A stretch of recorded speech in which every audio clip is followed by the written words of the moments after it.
Elo'esh, and I'm here with your weekly inspiration for thriving outside the box and being completely in love with your life, no matter what comes your way. And I've been doing a little series about grief and loss and emptying out and sharing with you my process and as things have started to clear away and I've seen the light at the end of the tunnel, thank goodness, and feeling a lot better, I've been kind of pondering my process, because as I've been going through a lot of grief and sharing my experiences, a lot of you have been connecting with me, friends and people I don't even know very well, sending me messages and connecting with me and telling me about what you've been going through, and I've realized that there's an element of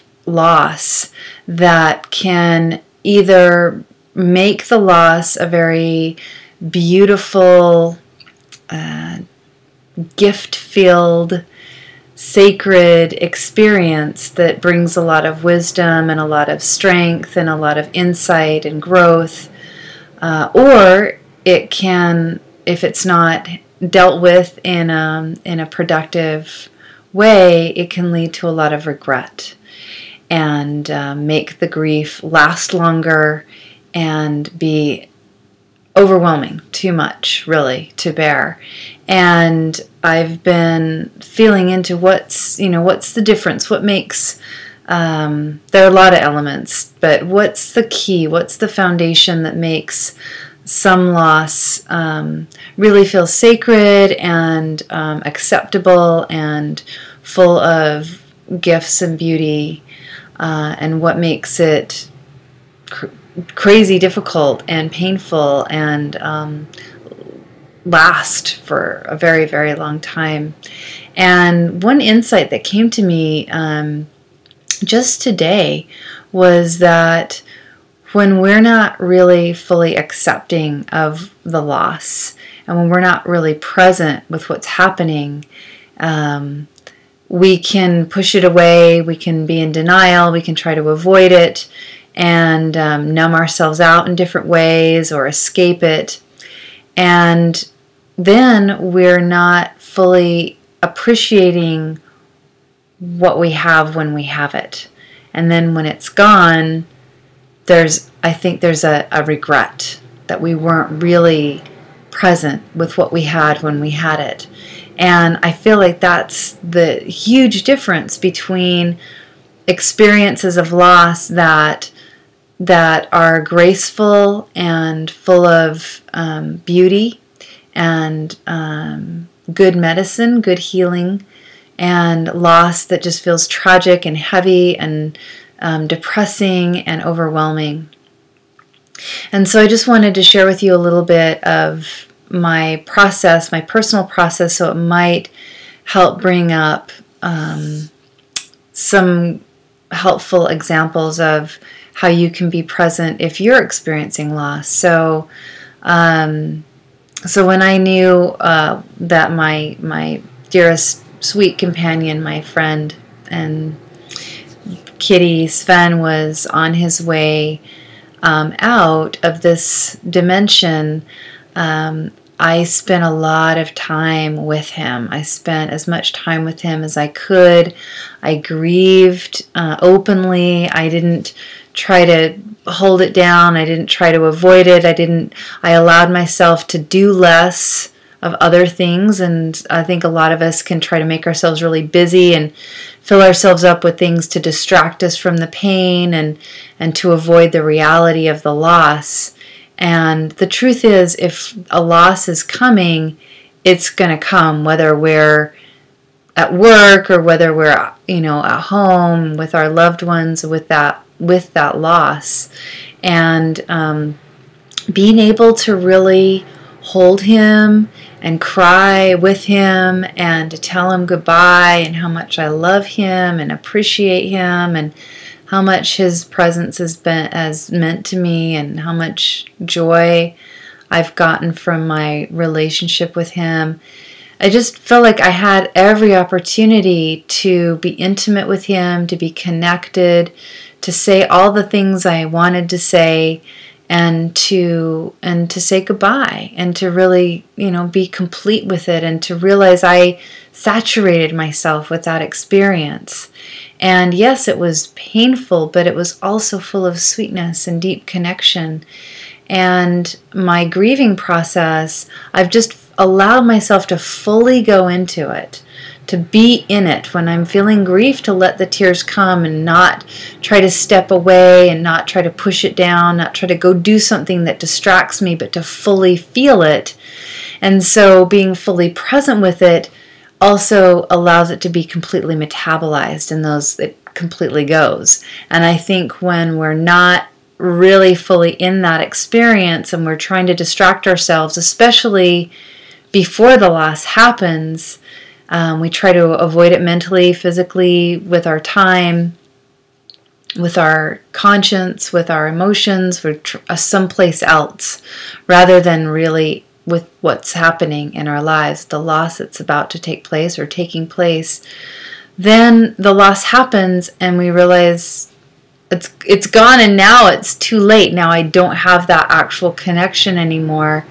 And I think that we realize that we've missed out on something really important.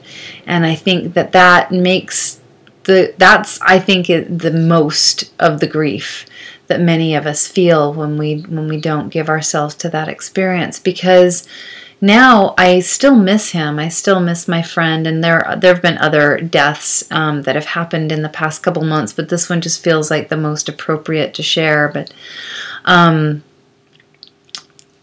I still miss him, but I feel him. And when I feel into that experience, there's not one single regret. I took a whole day to be with him just before he passed. I got to really tune in to what he needed and to what I needed to make it a really beautiful experience, to make it as positive as possible, instead of pushing it away and being in denial and doing everything I can to avoid it and fight with it. I fully embraced it. And then I got to fully embrace him and his process. And I felt like he had the most amazing passage, me holding him in my arms as he took his last breaths, and as his last beats of his heart I could feel underneath my hands. And he was held lovingly and supported in that passage. And it's just, there's nothing about it that I would have wanted to be any different. And knowing that is so helpful. And I know with a lot of people who've dealt with all kinds of loss and tragic loss and traumatic loss, that knowing that they did everything possible to make that experience as good as it could have been is the number one element that makes the healing process potent and fast and really effective. And so I just wanted to share that with you. If you've had if you're about to go through a loss, to really allow yourself to slow down, to be as present with it as possible. We tend to try to take ourselves out of these sacred moments and push ourselves to work more or do things to distract ourselves, but these moments in our lives, they can't ever be redone, and yet they impact us for the rest of our lives. And to know that every moment, every last moment you had with somebody or a certain situation in your life, it's the world of difference. And I've realized that the work that I do, kind of the heart of it is really assuring that there are no regrets, that everything is embraced, everything is honored, and everything is celebrated as much as possible. And when that happens, when you look back on it, everything that you could have done was done, and there's no regret, and it allows me to not live in the past and wish I had done something differently. So I hope that that's really supportive for you. I hope that you can take it to heart. And if you feel like, yeah, okay, that would be great, but I've already had all these losses that I already do feel regret over, there are definitely ways to go back and heal those wounds so that they don't linger and they don't constantly hang over you. And I'd love to support you in that. And so please feel free, if you're not already on my website, to check me out at amandaeloesh.com. And if you really like the blogs that I'm putting out, feel free to sign up to get these inspirations sent weekly automatically to your inbox. And this is your place for learning how to thrive outside the box and how to live without regrets. And it's been a pleasure, and it continues to be a pleasure to connect with you and offer my process and what helps make my life joy-filled, even in the face of loss and grief. So I hope that it's helping you out. And again, I'm sending lots of love and prayers for a peaceful and graceful journey for you. And until next week, be well.